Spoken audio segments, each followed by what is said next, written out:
The Department of Homeland Security and the officers and the agencies and the departments and the military people that are working on this operation will continue to sustain and increase our operations in this city. We are not going away.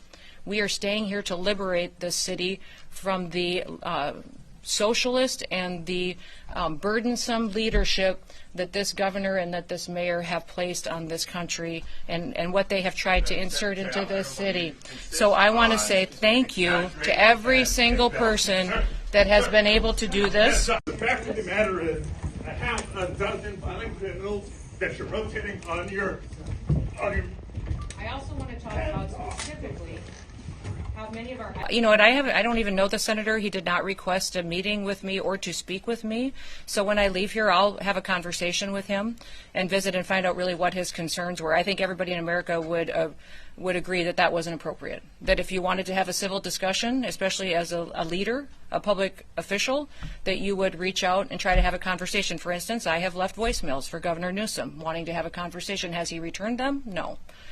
We are assessing this weekend's threat levels, not just here, but in cities across the country, and pre-deploying assets. So we're using every tool that we have in our toolbox and pre-staging people, task forces, special swift response teams, people with specific gifts and talents that they can contribute to areas that we think they may be needed this weekend.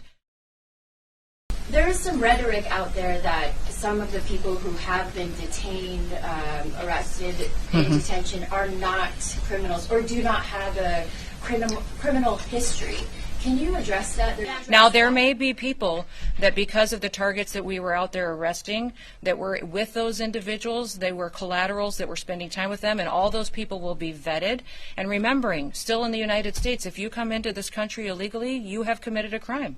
And so when you do that, we have to go through and follow the law and make sure that we're adjudicating that and dealing with that appropriately. As for the violence and the demonstrators, violence will not deter us, the CBP mission here in Los Angeles. I believe we saw that last Sunday night out at Paramount.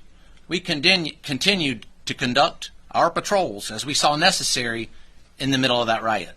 And we'll continue to do that from here on out. We're continuing to conduct. We're looking at hundreds of suspects. We're collecting media, social media, videos. We'll be combing over that stuff for weeks and months with the FBI. And just because you think you got away with something over the weekend, think again. In a few months from now, you could get a knock at your door. So anyone who's thinking about showing up to these protests to commit violence, I really caution you to think again. And we will bring charges, and you will go to federal prison.